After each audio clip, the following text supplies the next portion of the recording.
Elevemos os nossos pensamentos agora na providência divina, para que possamos receber nessa noite todas as bênçãos, todas as glórias e todas as curas. Pedindo ao Mestre Jesus que olhe por nós, que olhe pela família brasileira e que olhe pelo nosso planeta. Que toda cura, toda bênção se faça presente, que a espiritualidade maior que nos envolve, que nos dê a luz, a paz e a saúde, aliviando-nos o coração e a mente. Senhor, te agradecemos imensamente por termos a oportunidade de louvar-te, Senhor.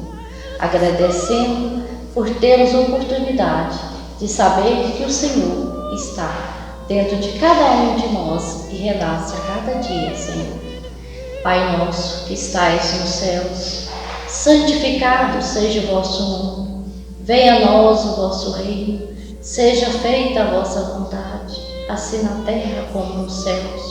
O pão nosso de cada dia nos dai hoje, Senhor.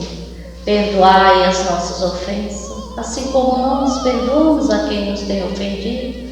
E não os deixeis cair em tentação, mas livrai-nos, Senhor, de todo mal. Porque vosso, Senhor, é o poder e a glória para sempre. Que assim seja. Boa noite, meus irmãos. Faremos a leitura hoje do capítulo 13, que vossa mão esquerda não sabe o que faz a vossa mão direita, o item 4, os infortúnios ocultos. Nas grandes calamidades, a caridade se manifesta e vêm-se campanhas nobres e generosas para remediar os desastres. Mas, ao lado dessas tragédias gerais, existem milhares de tragédias particulares que passam despercebidas.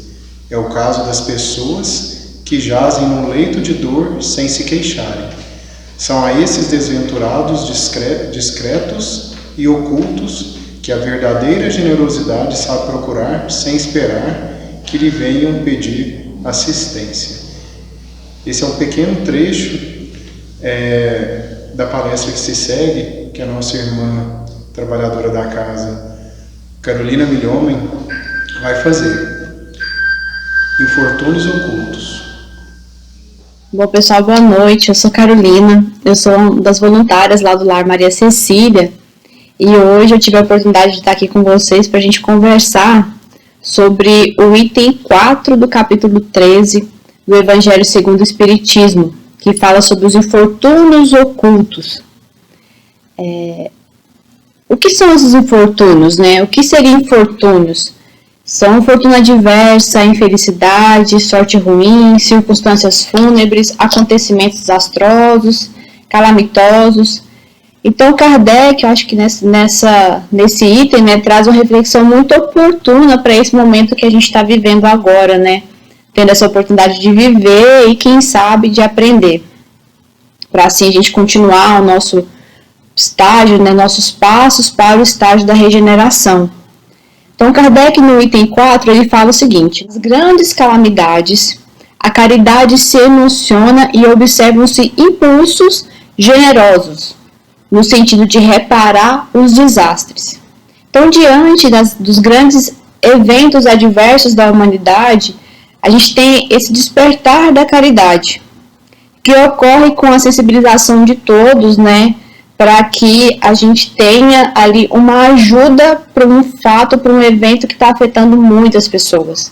E esse ano de 2020 a gente vem enfrentando, né, esse grande infortúnio que tem afetado a vida de todos, mobilizando nações aí em busca da procura da cura para a Covid-19. E isso nos levou à pandemia, nos levou a uma mudança da forma como a gente estava vivendo, né?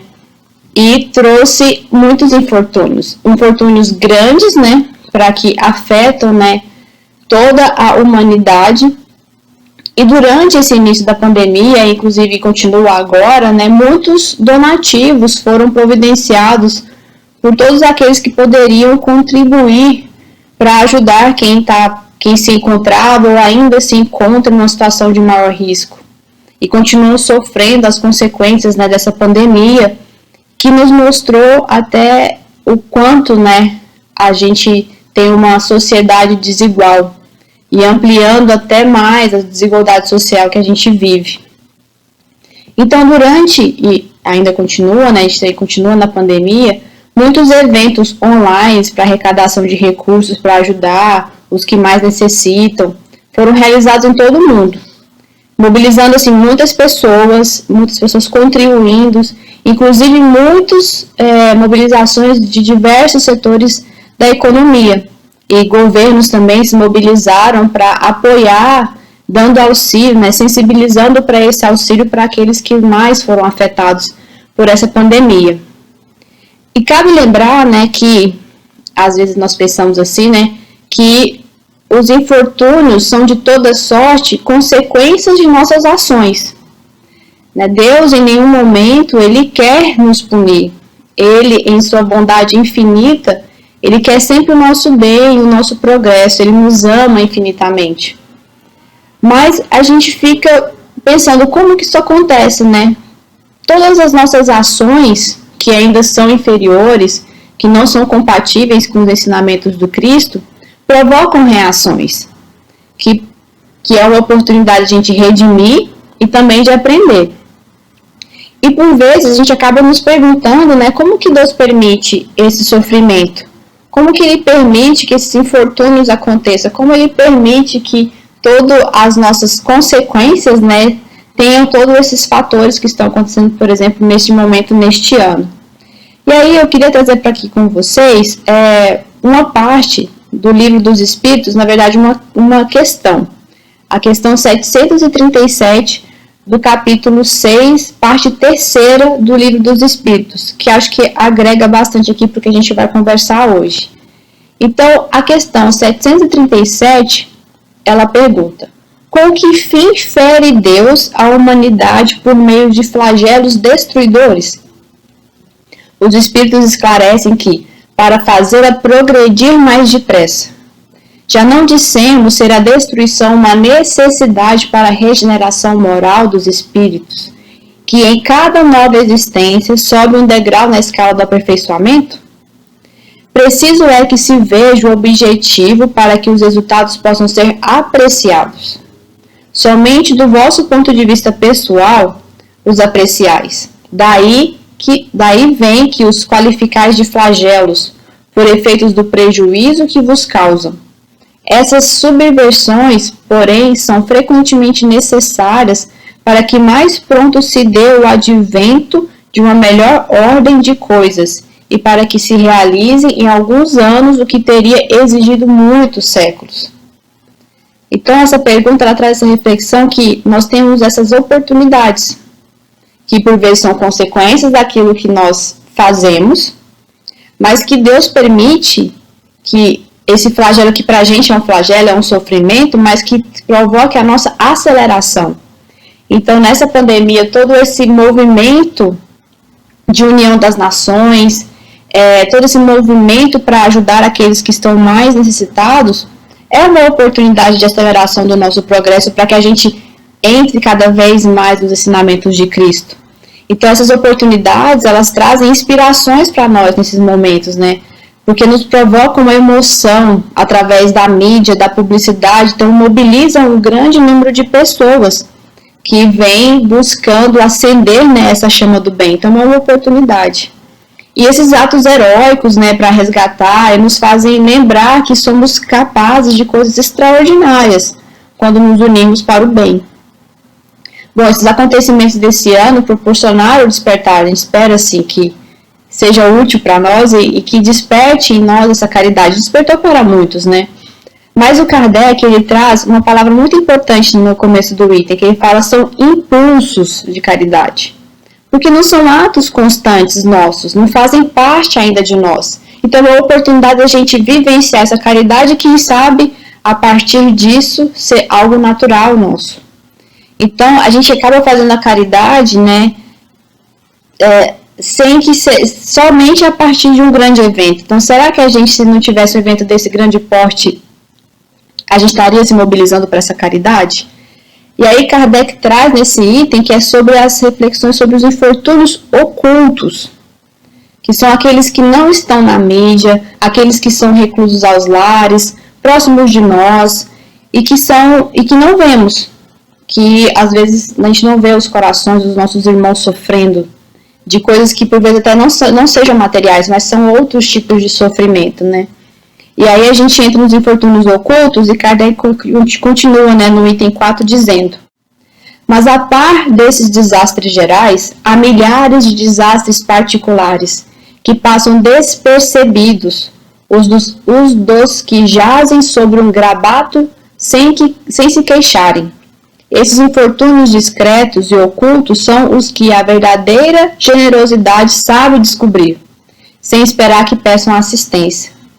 Então, a verdadeira caridade, quando isso é um ato nosso, a verdadeira generosidade, a gente procura, a gente observa aonde a gente pode ser útil, aonde nós podemos prestar essa assistência.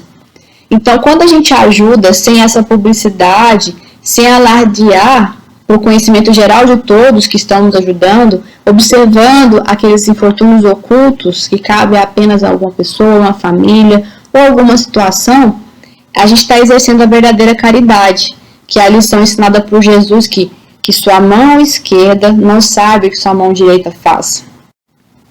Que os infortúnios ocultos, né, devem ser procurados por nós, cristãos, não esperando que se tornem as tragédias públicas, mas antes disso, no auxílio discreto, que leve à alegria, à esperança e à não humilhação. Porque aquele que necessita, por vezes, se sente incapaz de resolver os seus problemas e, por vezes, não sabe nem como pedir ajuda. Então, nossa observação, na generosidade de olhar para o outro o que ele precisa, a gente pode prestar uma verdadeira assistência, a verdadeira caridade. E aí Kardec traz uma história de uma senhora rica que sai de casa com vestes simples para não constranger aqueles que ela vai ajudar e leva consigo a sua filha adolescente para ensinar a lição da benevolência. Através do exemplo, né, Jesus nos exemplificou muitas coisas. Então, através do exemplo, o exemplo arrasta, né, o que a gente diz. Então, ela vai trazer essa lição para a filha, né, ajudando uma família que o patriarca estava hospitalizado e a esposa precisava continuar cuidando dos filhos e estava numa situação precisando de ajudas materiais ali, de conforto. Então, ela faz o auxílio sem que as pessoas tenham que saber quem ela é, sobre suas condições. E ela, na verdade, era uma senhora muito conhecida, de alto prestígio social, muito reconhecida publicamente. Então, eu queria aqui junto com vocês trazer uma reflexão sobre esse item que Kardec nos traz sobre os infortúnios ocultos, né? Então, a primeira, assim, a pandemia trouxe uma mobilização mundial que precisávamos, né? Para entender que todos nós estamos conectados e nos relacionamos globalmente, tendo uma ação em tal lugar repercutindo em todo o mundo. Então, a necessidade de nos unirmos para o bem, para entendermos que as nossas ações geram consequências, por vezes, que nem conseguimos medir. E trouxe também, também, dentro dos lares, a necessidade da convivência familiar. Quantos infortúnios ocultos não existem ou existiam dentro do seio familiar? Quanto sofrimento nas relações pessoais tiveram nesse momento a oportunidade do perdão, do esclarecimento e do aprendizado? O verdadeiro cristão pode, além de prover o auxílio material para aqueles que sabemos que estão passando por necessidade, mas que não tornaram ainda público isso, tendo a sensibilidade de ajudar assim como o mestre fazia, dando além do pão e do peixe, dando o conforto de suas palavras, com amorosidade, gentileza, reconhecendo que a ajuda, para ser efetiva, tem a forma de se ajudar, que não deve provocar humilhações, e sim com humildade, para além do reconforto material, né, nós também alimentarmos a alma.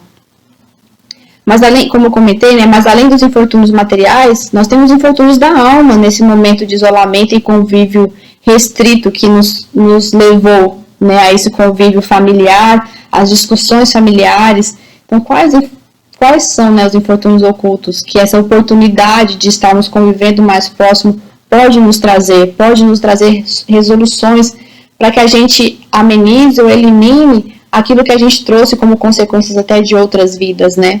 Para que a gente está vivendo agora. Então, é uma grande oportunidade. Então, pais e filhos, né, às vezes precisando reconstruir suas relações, esposos e esposas, reatarem as relações de respeito, de amor, através do perdão. Então, Deus, em sua sabedoria, através do caos que, por vezes, nós mesmos criamos, nos deu a oportunidade do reparo. E, como cristãos, temos a oportunidade de reconforto através das palavras, dos conselhos, abraços e sorrisos, né, para resgatar a estima, né, daqueles que estão sofrendo as dores do espírito. Outra lição também que Kardec traz, né, que é a mãe ensinando essa filha sobre a caridade. E assim, em dado momento, né, a filha vai lá e pede para a mãe que lhe dê o recurso material para poder ajudar. E a mãe, assim, muito sabiamente diz para a filha assim: se eu te der aquilo que eu tenho, qual será o seu mérito? Qual será o método de sua ação? Então, traz aquela reflexão que nós temos que dar aquilo que temos. Mas aí a filha fala assim: mas quando eu vou poder ajudar, uma vez que eu não tenho? Aí a mãe fala assim: mas você pode dar aquilo que você já tem. O que você tem nesse momento que pode dar? O seu tempo, o seu amor, a palavra, o afeto, o perdão. Então, o que nós só somos capazes de dar aquilo que possuímos. E por vezes, nós às vezes ficamos pensando que a gente só pode dar um auxílio material. E às vezes, por acharmos que nós não temos, a gente acaba não exercitando a caridade. Mas tem outros tipos de ajuda que a gente pode proporcionar e dar aquilo que a gente tem. E a mãe, ela faz outra reflexão para a filha, que ela busque o trabalho, para que um dia possa ajudar com aquilo que ela deseja compartilhar. Então, ela nos chama a essa reflexão para que a gente deve buscar trabalhar para proporcionar aquilo que queremos ajudar. E eu lembrei, né, dessa parte do item 4, lembrei muito de André Luiz, né, que ele compartilha com nossas experiências no mundo espiritual, e em diversos momentos ele é lembrado, né, pelos seus mentores, que ele precisa se preparar para dar o auxílio que deseja. Então, nós precisamos trabalhar em nós aquilo, às vezes, que não temos, mas que sabemos que precisamos. Precisamos trabalhar e buscar, às vezes, ter alguma coisa para poder ajudar, né? E aí, o Espírito da Verdade, no Evangelho, ele faz um chamado para os espíritas, mas é para todos nós, para toda a humanidade. Amai-vos, eis o primeiro ensinamento. Instruí-vos, eis o segundo. Então, só através do nosso progresso, da instrução, da gente aprendendo, buscando, trabalhando, lendo, estudando, nós teremos a capacidade de ajudar. Jesus foi um grande exemplo disso, o Espírito mais perfeito que aqui já esteve, com capacidade de nos instruir, né? E ele dava aquilo que a pessoa precisava, na observação do que ela precisava. Isso é uma forma de instruir, é uma forma de observar. Ele estava capaz de olhar para aquilo e saber o que a gente precisava. Então, essa instrução, além de nos alimentar e de nos elevarmos, também ajuda a gente a observar o outro. E através dessa instrução, sermos capazes de ajudar. Então, se a gente quer ajudar, temos que estar pronto para isso. Dando aquilo que a gente já tem, porque a gente não precisa esperar até ter, mas a gente já tem algo. Então, já deve buscar dar aquilo que a gente já tem.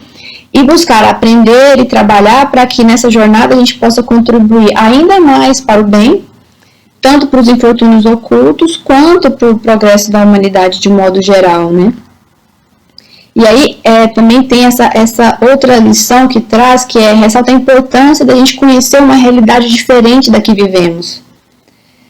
Nós, nesse momento de pandemia, ficamos às vezes restritos e, por vezes, vivendo numa bolha.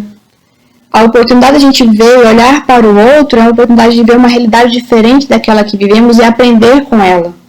Então, podemos ter os benefícios de doarmos para aqueles que mais têm, continuar doando e ajudando, e também como devem ser tratadas todas as pessoas, com dignidade, com respeito, não importando as diferenças sociais, financeiras, educacionais, religiosas. Nós todos estamos juntos, todos nós somos irmãos. E afinal, né, tudo que temos, principalmente quando a gente pensa na caridade, a gente pensa pelo aspecto material, ele é passageiro. nos foi emprestado. Estamos aqui numa vida passageira. Então, nós não carregamos os bens materiais daqui, né, para onde nós iremos. E aí entra na última reflexão que Kardec traz, né, que ele fala que a descrição dos atos da senhora rica, ela queria, na verdade, ter na sua consciência o reconhecimento de Deus por suas obras e não da sociedade. Então, quando a gente faz algo, conforme lá, que sua mão direita não sabe o que sua mão esquerda faz, é algo nosso com Deus, que é aquele que a gente tem que trabalhar para construirmos as nossas obras. Nós seremos reconhecidos por isso, né? E aí Kardec encerra o item 4 com essa grande reflexão, né? Que as expectativas que devemos buscar atender são aquelas que estão condizentes com os exemplos do Cristo. Como ele disse, né? Jesus disse, né? Somente através dele poderemos estar na presença de Deus, e que seu jugo é leve, que com ele, seguindo seus ensinamentos, teremos paz, sem sofrimento. Então, nós podemos, através do ensinamento, proporcionar paz para alguém, como ele nos proporcionou, e está buscando, sempre nos amparando, né? Todos os momentos, mesmo nas nossas fraquezas e imperfeições, Jesus sempre está lá para nos ajudar. Então, quando a gente quer atender as expectativas da sociedade e não ser o reconhecimento de Deus, cabe uma reflexão, porque a sociedade é um reflexo de nós, que ainda somos imperfeitos, somos materialistas, desvirtuados da lição do Cristo. Então, por querer alinhar com essa expectativa, talvez nós estaremos acumulando novos infortúnios e não construindo a obra que a gente pode de fato construir. Então, que essa lição que me trouxe muito ensinamento, espero que compartilhando com vocês essas discussões, né, que a gente possa estar mais atentos para os infortúnios ocultos, né, que os nossos irmãos próximos ou até mesmo distantes podem estar passando entre os nossos relacionamentos familiares, pessoais, profissionais, vendo que as atitudes desses irmãos para conosco, por vezes, na verdade, são um grito de socorro, que apenas com a empatia a gente poderemos entender o estágio e o seu sofrimento, e assim proporcionar a ajuda adequada para cada um, trazendo o verdadeiro sentido da caridade, como Jesus entendia, o sentido da palavra da caridade como entendia Jesus, que inclusive é esclarecida para nós na pergunta 886 do Livro dos Espíritos, o item caridade e amor do próximo, que a caridade é a benevolência para com todos, indulgência para as imperfeições dos outros e perdão das ofensas. E aí me remeteu também o capítulo 6 do Evangelho de Mateus, que Jesus nos ensina sobre a caridade no capítulo inteiro. E aí com destaque o versículo 19 e 20, que ele diz: não ajunteis tesouros na terra, onde a traça e a ferrugem tudo consomem, e onde os ladrões minam e roubam, mas ajuntais tesouros no céu. E aí ele segue, né, no versículo 21, dizendo: porque onde estiver o vosso tesouro, aí estará também o vosso coração. Então, mesmo em locais onde não se precisa de recursos materiais, mas que podem existir outros tipos de infortúnios sociais e morais, que podem ser abrandados e resolvidos quando a gente quer construir onde a gente está colocando o nosso tesouro, né? Então, se houver um relacionamento maior entre amizade entre vizinhos, entre parentes, conhecidos, colegas de trabalhos, onde o maior auxílio for puder com o outro, olhar para o outro. Então, os infortúnios ocultos são aqueles que não estão tão divulgados, que a gente precisa observar, olhar para o nosso irmão, olhar para o nosso próximo e saber qual que é o tipo de ajuda que ele está precisando. Só dar o alimento material, às vezes não vai resolver. A dor está lá na alma. Então, nós precisamos buscar isso como irmãos que podemos auxiliar, nos capacitando para isso, não alardeando sobre isso para não constranger o outro que precisa de uma ajuda, porque quando nós precisamos de ajuda, nós temos vergonha de pedir. Porque, por vezes, é constrangedor, porque a gente quer dizer que nós somos capazes. E, por vezes, nós não somos. E quando o outro observa isso e nos ajuda de uma maneira reconfortante, o quanto é bom. E o quanto a gente muda junto com o outro. Então, que essa lição de Kardec, que me trouxe muito conhecimento, estou aqui compartilhando com vocês, aprendendo junto com vocês, possa nos ajudar, nos guiar para esse momento que a gente está passando e que sigamos forte, né? Que ficamos na paz do Mestre Jesus. É o que eu desejo para vocês, que todos vocês estejam bem, porque Jesus, ele é o único, é o nosso caminho, é a verdade e é a vida. Que a gente possa cada vez mais progredir, entender seus ensinamentos, suas palavras e ficarmos cada vez mais próximos dele, né? Que assim a gente vai diminuindo esses infortúnios ocultos que nos afetam. Muito obrigada a todos, fiquem com Deus e muito obrigada e um abraço bem apertado para todos. Meus irmãos, chegou a hora da fluidificação das águas. Nós pedimos que os irmãos em casa coloquem as suas garrafas de água para que possamos fluidificá-las juntamente com as que aqui estão. Jesus, bom e amado Mestre, nós te pedimos nesse instante que através do laboratório divino de luz coloque nessas águas tantas as que estão aqui quanto as que estão na casa dos nossos irmãos todo o remédio necessário para aplacar as nossas dores físicas, emocionais e espirituais. Que ao tomarmos o primeiro gole, sintamos a diferença, que tenhamos nossas energias renovadas, que o sentimento nocivo, que toda a dor corporal e espiritual seja de nós afastado, Jesus. Em teu nome, em teu poder e tua glória. Que assim seja.